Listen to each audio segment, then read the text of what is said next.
Okay, so now for the second half of this, we're going to look at potential energy. Okay, so let's look at potential energy.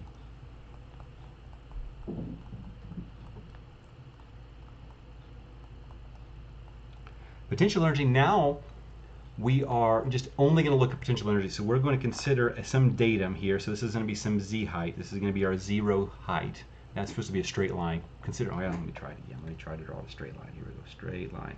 Not very much better, but we'll call it better. And now we're going to look at our ball. And we're going to consider it's not moving anywhere in the xy plane. It's only moving up and down. Okay, so it's only moving up and down.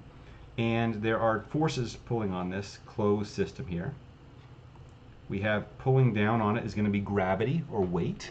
So mg, mass times gravity, is pulling down. That's our weight. Weight, I'm going to make it fancy W there. Pulling up, we're going to say is some force acting on it. I'm going to call this force R, pushing up on it. Okay, trying to pull it up.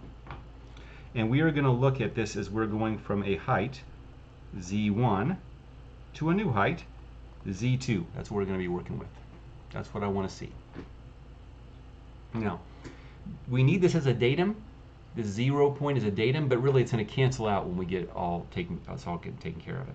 Okay, so what do we have here? We had our analysis, previous analysis, F equals ma. We had the integral of F ds is equal to 1/2 m v2 squared minus v1 squared. Okay? So what I want to do here is I want to look only here at this left-hand side again, because what we've done here is we're looking at the forces. Now there's two forces acting on it. Okay, so now we want to look at left-hand side. Let's see if I can remember this again. To Laken High we sing, let our praises be told. We love our colors royal, the purple and the gold. To her we will loyal be, victory or defeat. Yes, we will cheer for Laken, the team that can't be beat. There we go. I think I had most of it. I messed up before. I had to just to get away. It was performance anxiety. Just how you in tests, you think, you know, I hate tests because it's performance. This is what I was when I was trying to teach that. By the way, the Laken High School fight song is not on the exam. It's not at all. It's just not. One of you out there will probably get it right, but the rest of you, it's not part of the class. You maybe wish it was, but it just wasn't. Not part of the class at all. This FDS is going to be equal to external forces and gravity forces. Okay, it's all forces. It's all forces acting on it. Okay, so what are we going to do? We're going to break this down, and I'm going to say this is Z1 to Z2 of R dz minus Z1 to Z2 of mg dz. Okay, because what happened here? Why do I have this minus sign? Why do I have this sign here? Because one, the R is pulling me up in the direction that I consider positive up here on this diagram. Maybe I should have drawn this. This is my positive direction.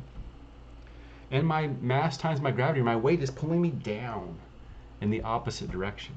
Okay?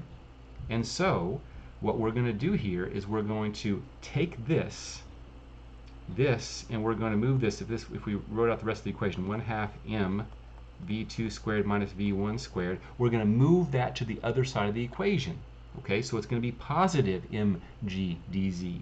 Okay, so if we did that, we're going to have a z1 to z2 of mg dz. And this is easy because mass is going to be constant and gravity is going to be constant, and so we just have the integral of dz, which is pretty easy there. This is going to be mgz evaluated between z1 and z2. Okay, so this is going to be equal to mg times z2 minus z1. No big deal. And you know that this is equal to, this is gravitational potential energy.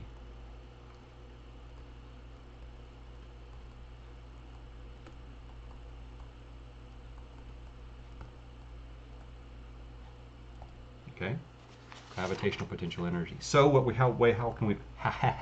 how can we write this? We can write this as delta PE. We can write this as potential energy at 2 minus the potential energy at 1. We can write this as mgz2 minus mgz1, or we can write it as we have above. All those ways can help. Okay, so if I were to take this and I want to ask yourself the same question, this is going to be the question here, is potential energy a property?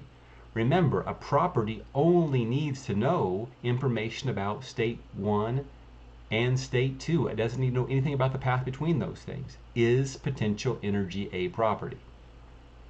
That's the answer, or that's the question that you need to answer here. All right, so now that we have this equation here, let's see what our equation now looks like. I'm going to say the integral from z1 to z2 of r dz is equal to 1/2 m b2 squared minus b1 squared plus mg times z2 minus z1. That's what our equation looks like so far. Remember this, because students often don't remember this. You've taken out from this left-hand side, you've taken out the gravity force and you've put it over there on the right-hand side. Sometimes students in the homework that you'll see here, they'll want to apply, they'll calculate potential energy and then the force caused by gravity.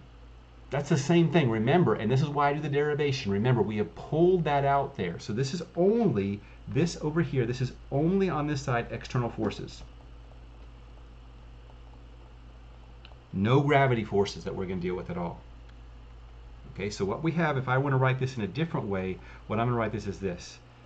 Work is equal to the change in kinetic energy plus the change in potential energy.